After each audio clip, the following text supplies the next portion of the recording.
This is a cracking book, A Monk in the World, Cultivating a Spiritual Life by Wayne Teasdale.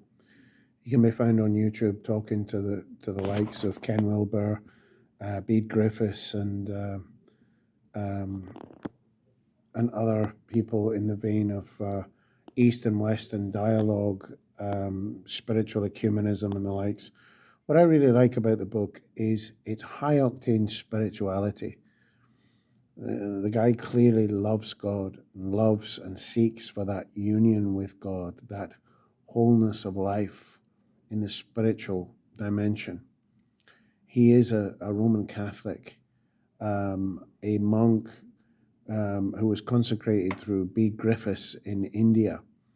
Bede Griffiths went to India as a Benedictine monk, along with the likes of Henry Lasso, and they set up a community. They ended up setting up a Christian ashram over there, and were highly influenced by, shall we say, Hindu spirituality, and sought not to blend into a bland nothingness, but certainly to take elements of truth, beauty, and goodness that they found within the Hindu world into their spiritual practice and offer it to all. Hence the Christian ashram, where all were welcome, of all castes, of all religions. And this is a strength, I think, of the Roman Catholic tradition. It's something that attracts me towards it again, because it might not have the most beautiful liturgies on the planet, but it has had that sense of there is truth, there is goodness, there is beauty. There are seeds of truth in all the great world religions. And wherever we find them, they are part of the Catholic, the universal heritage of all mankind. It's not just that we're right and everyone else is under the cosh of Satan, full of devils and devilry, and you're just going to be contaminated by demonic spirits the minute you set foot into an ashram or read the Bhagavad Gita or sit cross-legged even. Don't you dare sit cross-legged, man. Now, A Monk in the World, I like it as well because I've said about the high octane spirituality that the man has. You know, it's not the case that to have a kind of liberal openness to other world faiths makes you light and fluffy and just a coffee drinker down at Starbucks.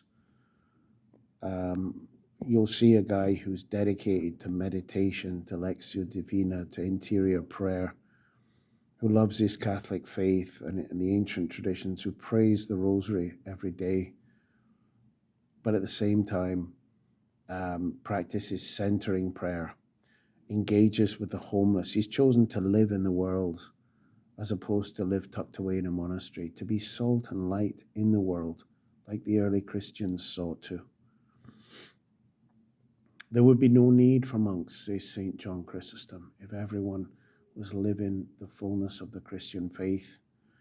The only reason we have monasteries is because people don't. That was St. John Chrysostom. This book explores, let's have a look at the table of contents, living as a monk in the world. So, you can take something from this. If, like myself, I'm an ex-monk, and you can draw something from this as like, it's not second best to not be in a monastery. It's actually a great calling to be salt and light where it's needed for this particular author, bringing light to the streets, the urgent call of the homeless, the struggle to promote change, spiritual ecumenism we talked about, an openness to the other, an engagement with the other, interspirituality, a contemplative understanding of suffering through engaging with it, engaging with the suffering, the worry, the poverty that's in the modern world, and not simply living in a sublime ivory tower, as it were. No disrespect whatsoever to monastics in the world. The author concludes, we need monasteries. We need monasteries as places of retreat, as lighthouses in the darkness. but it's a call for very few to live that way.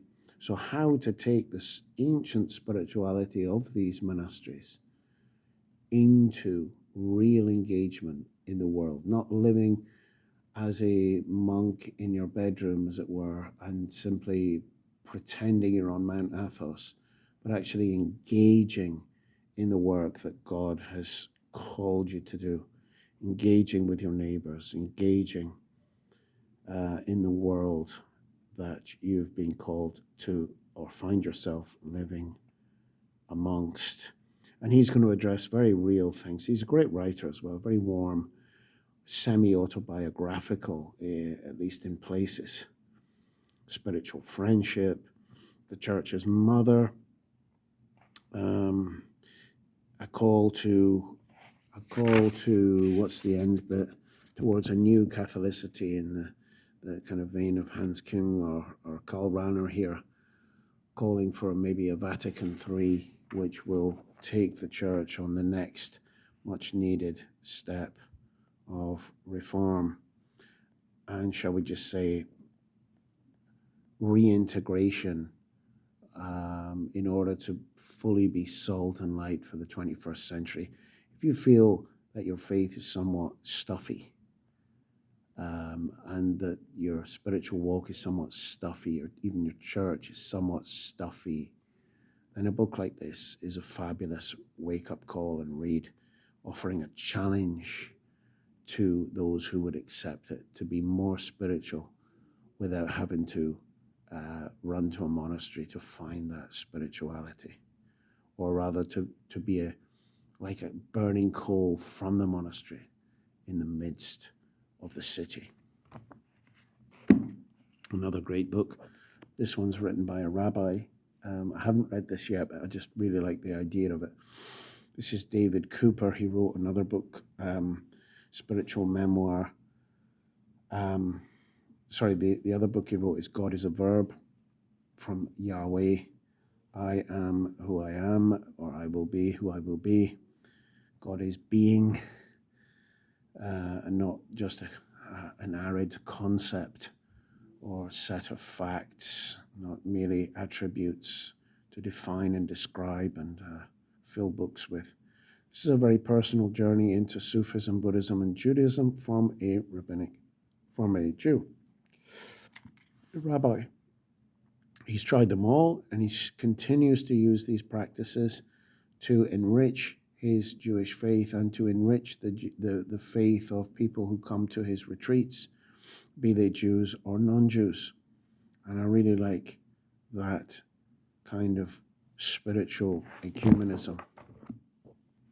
I picked this up cheap on eBay, and yeah, that'll probably do it.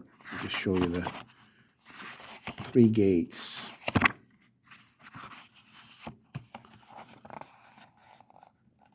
Beginning a spiritual journey, knowing by not knowing, so going beyond the mere conceptual lot, obviously a lot on meditation here. The rebirth of Jewish meditation, all good stuff.